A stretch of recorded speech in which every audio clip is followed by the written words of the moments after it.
Et bonjour et bienvenue dans cette nouvelle vidéo. Alors ça fait très longtemps que je n'ai pas refilmé de vidéo et pour vous en parler en deux mots, en fait j'ai fait un burn-out maternel il y a quelques temps maintenant. Ce sera le sujet d'une prochaine vidéo parce que sur Instagram vous avez été pas mal à me demander comment j'ai su que je faisais un burn-out et surtout, le plus important, comment est-ce que j'ai fait pour remonter la pente gentiment. Je vous ferai une vidéo sur le sujet et je pense que ce sera celle qui suivra celle-ci, je pense. Aujourd'hui, on se retrouve pour un sujet hyper important, mais tellement futile, mais pas tellement en fait. On va parler de mes cheveux, oui.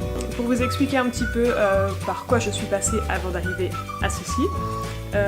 Il faut savoir que j'ai toujours eu une relation assez amour-haine avec mes cheveux. Quand j'étais enfant, j'avais des cheveux très très longs.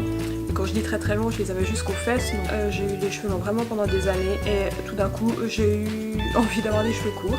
Donc je crois que je suis passée une étape intermédiaire. J'ai pas tout coupé direct, mais je crois que j'ai coupé mes cheveux à peu près par là. Et ensuite, j'ai eu une coupe très très courte, vraiment à la garçonne, même si j'aime pas dire ça parce qu'en fait, voilà, on peut avoir les cheveux courts et être une femme, être féminine et tout, hein. Mais voilà, pour vous donner un peu une idée, j'avais les cheveux vraiment très courts, pas aussi courts que ça, hein, clairement, mais voilà, j'avais les cheveux très courts.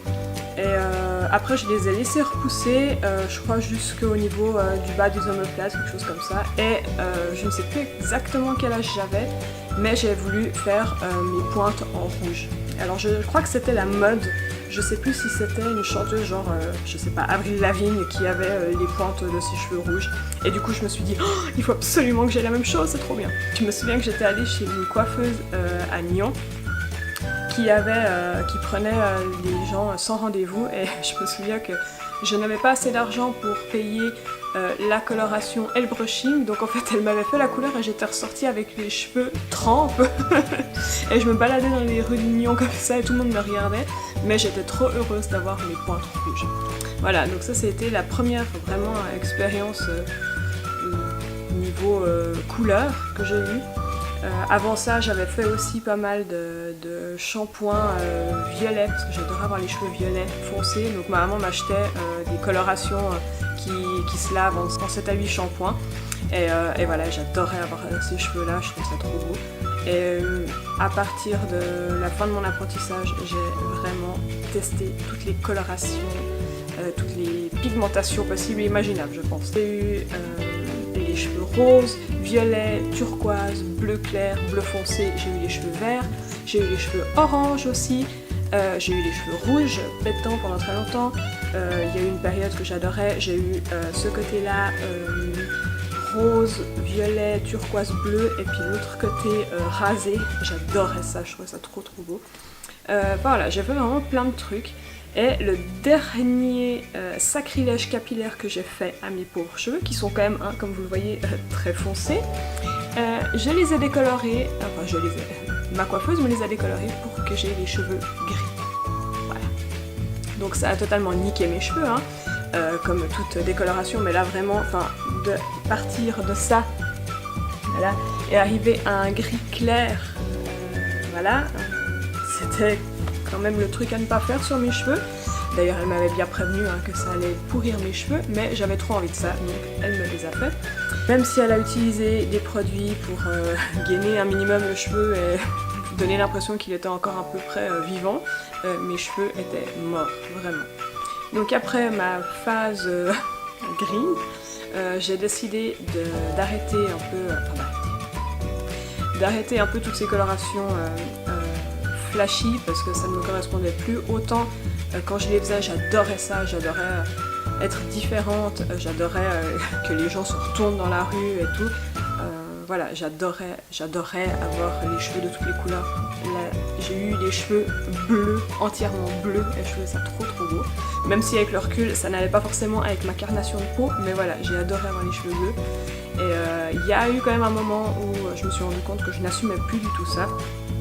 Donc je me suis dit, eh ben ma fille, vu que t'as les cheveux qui sont complètement niqués, eh ben il va falloir cacher ça avec quelque chose. Et du coup j'ai décidé de me colorer les cheveux en rouge, voilà. Donc j'ai commencé à prendre les colorations qu'on trouve dans les grandes surfaces et je me suis coloré les cheveux pendant, je sais pas, des années avec avec du rouge. Alors je prenais des fois du rouge un peu plus flash, des fois un peu plus foncé, suivant ce que j'ai envie de faire. Mais toujours dans cet esprit de un peu cacher la misère, vraiment.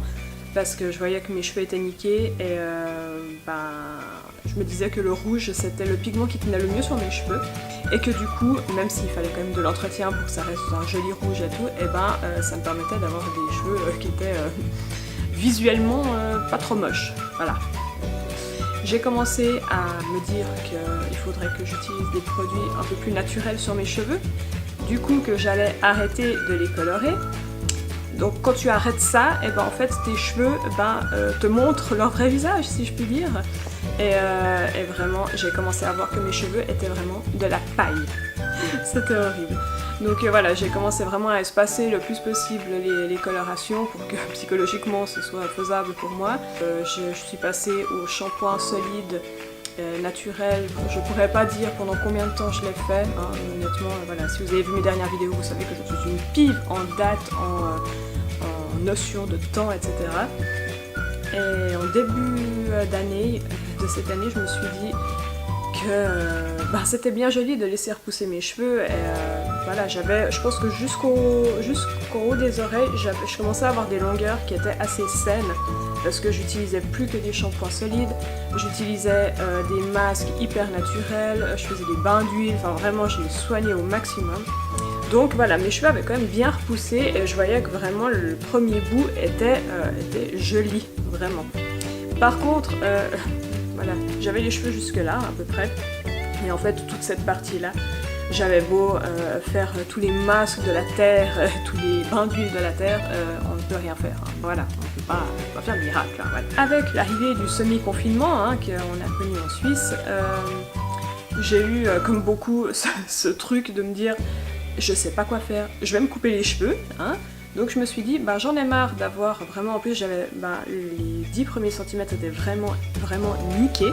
Donc je me suis dit, je vais couper ces 10 cm parce qu'en fait j'en avais marre d'avoir des jolis cheveux là et puis qu'en fait vraiment le dernier bout c'était juste pas possible. Donc je me suis dit, je vais couper juste ça, comme ça ça m'aidera à patienter, d'avoir quand même un ensemble de cheveux assez jolis. Et voilà, donc j'ai coupé mes cheveux avec mes ciseaux de cuisine, hein, donc très adaptés si vous voulez couper vos cheveux, hein, ne faites jamais ça avec des ciseaux de cuisine, bref. Donc j'ai coupé ça, et là j'étais déjà plutôt contente, franchement je me disais c'est cool, voilà, l'aspect est plus joli, j'ai plus ces espèces de queues de rats qui partent comme ça parce qu'elles sont mortes, hein, voilà. Et ça a fait quelques semaines comme ça, et après je me suis dit que j'aimerais bien avoir vraiment tous mes cheveux jolis, et en fait je me suis dit il faut que je coupe encore un peu parce que j'ai encore plein de petits cheveux qui partent dans tous les sens, de cheveux secs, de cheveux pétés et tout, donc je vais les recouper. Donc j'ai coupé jusque là et ensuite j'ai coupé jusque là. En fait quand j'ai vu mon reflet dans le miroir et que je me suis dit je ressemble quand même à une petite fille toute sage avec une petite coupe au carré, je me suis dit ça ne va pas du tout. Et voilà, j'en suis restée là, je me suis dit arrête de couper tes cheveux parce que ça va être un carnage. Laisse les pousser, tu les laisses comme ça, tu continues à bien en prendre soin et puis ça va aller. Voilà. J'ai commencé à me dire que j'en avais marre parce que j'avais toujours ces restes de rouge en fait, parce que le pigment rouge ça reste très profondément dans la fibre du cheveu. Donc même si tu arrêtes de faire du rouge à tes cheveux, ça va rester. Donc j'avais toujours ces espèces de reflets, des endroits qui n'étaient pas uniformes et tout, et puis voilà, j'avais pas envie de faire une coloration par-dessus pour cacher, parce que voilà, j'avais plus du tout envie de mettre des produits chimiques dans mes cheveux. Et j'ai essayé une fois une coloration naturelle où vraiment j'ai mis cette coloration et je sentais entre le purin et le foin séché.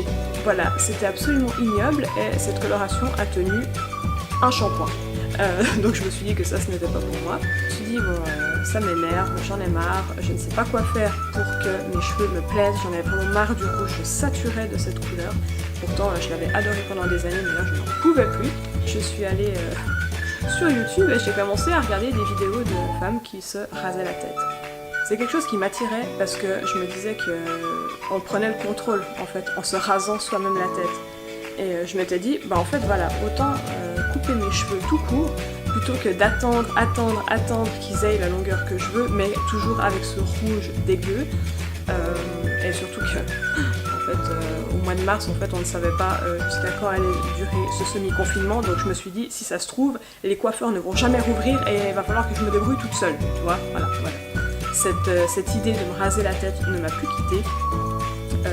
Aussi parce que je ne savais plus à quoi ressemblaient mes cheveux au naturel. Et d'ailleurs, je crois que j'hallucine tous les matins de voir à quel point ils sont foncés. Je ne me souvenais absolument pas que mes cheveux étaient aussi foncés que ça. Et voilà, j'avais vraiment envie de repartir à zéro en fait. De re-rencontrer mes cheveux, hein, quelque part, voilà. Et un matin, j'ai pris ma tondeuse et je me suis rasé la tête.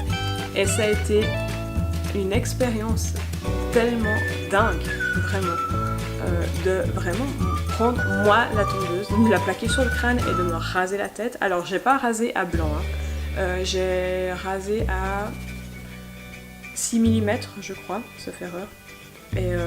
Et voilà, donc il me restait quand même un petit peu de cheveux, mais pas grand chose. Et vraiment ça a été vraiment une expérience de fou que j'ai adorée. La sensation après de me doucher et d'avoir l'eau qui coulait presque sur mon crâne directement, c'était vraiment un truc de dingue. Donc là maintenant je pense que je dois avoir, je sais pas, 2 cm de repousse à peu près. Et là je vais laisser repousser mes cheveux, je vais leur foutre la paix, vraiment. Donc là je sais que je vais arriver dans une phase où voilà, tu vois, hein, voilà, ça, ils commencent un peu à prendre leurs aises, mes cheveux, et je sais que je vais passer par des phases capillaires qui vont être assez compliquées, donc je n'exclus pas le fait de mettre peut-être des petits foulards ou des trucs quand ça deviendra vraiment compliqué, genre quand j'aurai la coupe à gauche froide de mon mirail, je pense que le foulard sera un bon accessoire, ce qui n'exclut pas que peut-être dans 2 ans, j'aurai envie de me refaire des couleurs sur mes cheveux, mais voilà, là pour l'instant j'ai envie de redécouvrir mes cheveux, de voir comment ils poussent, quelle couleur ils ont, et voilà, petit partage d'expérience. En ayant coupé mes cheveux, je me suis rendu compte à quel point, des fois on aime bien avoir un truc à toucher, tu sais, des fois quand t'es pas hyper à l'aise, ou au contraire quand t'as envie de te donner un peu de prestance et tout, moi j'aimais bien me faire des chignons, des trucs et tout, et en fait là tu ne peux plus, parce qu'en fait c'est ta tête face au monde, quoi. Il n'y a plus de cheveux, il n'y a plus de petites mèches à mettre derrière. Plus faire comme ça, il n'y a plus, tu peux faire comme ça. Et c'est quelque chose que j'appréhendais quand même un petit peu. J'appréhendais aussi le fait de plus avoir cet atout qu'on considère féminin, parce qu'on est quand même dans une société où on pense que, on nous vend à tort et à travers que les femmes, elles doivent être déjà hyper minces, hein, évidemment, mais avoir des belles hanches et tout, enfin bref, c'est pas le sujet, mais qu'elles doivent avoir des longs cheveux, magnifiques, comme ça, un peu ondulés, machin et tout, et du coup c'était un peu quelque chose, qui me faisait un peu peur. Je me disais, mince, est-ce que je vais plus être féminine, est-ce qu'il va falloir que je me maquille à fond pour montrer que je suis une femme et puis que je suis pas un petit garçon de 12 ans, voilà, je suis vraiment passée quand même par plein de questionnements, et en fait, je me suis jamais sentie aussi féminine depuis que j'ai cette coupe de cheveux. Et ça peut paraître assez dingue en fait, mais j'ai toujours pensé en fait que pour être féminine, il fallait avoir des longs cheveux et tout. Et en fait là, je me rends compte avec ça que non, que la féminité ça passe par tellement de trucs, ça passe par la prestance, par un habit que tu mets, ça passe par plein de trucs. Et en fait, même si je m'habille comme un sac à patates, ça ne changera pas le fait que je suis une femme. Mais vraiment, de me raser les cheveux, ça m'a fait prendre conscience de ça. Et si vous hésitez à passer le cap, c'est des cheveux, hein, voilà, c'est des cheveux, ça repousse. Alors, ça prend du temps, hein, vraiment. Là, je sais que je suis partie pour plusieurs années, parce que j'aimerais avoir une bonne longueur de cheveux, je sais que je suis partie au moins pour 3 ans. Mais voilà, je trouve que c'est un truc à faire. Mais c'est vrai qu'on m'a toujours dit que j'avais une tête très allongée, qu'il fallait surtout pas que je me coupe les cheveux hyper courts parce que ça ferait qu'accentuer la longueur de ma tête, etc. Mes grosses joues et tout, donc c'était plein de trucs où en fait on m'a conditionné là-dedans et où je m'étais dit faut vraiment jamais que j'ai les cheveux courts et tout. Alors qu'en fait, depuis que j'ai coupé mes cheveux, alors soit on me dit rien, soit en fait j'ai eu plein de gens qui m'ont dit que ça m'allait monstre bien, que c'était super joli et tout, donc voilà. c'est aussi cool d'avoir ce genre de compliments. Hein. Voilà. En fait, j'avais plein de peurs qui me bloquaient, et c'est comme toujours. Hein. Les peurs, ça te bloque à faire des trucs qui, au final, sont pas ouf, hein. Mais voilà, ça te bloque, et c'est très con.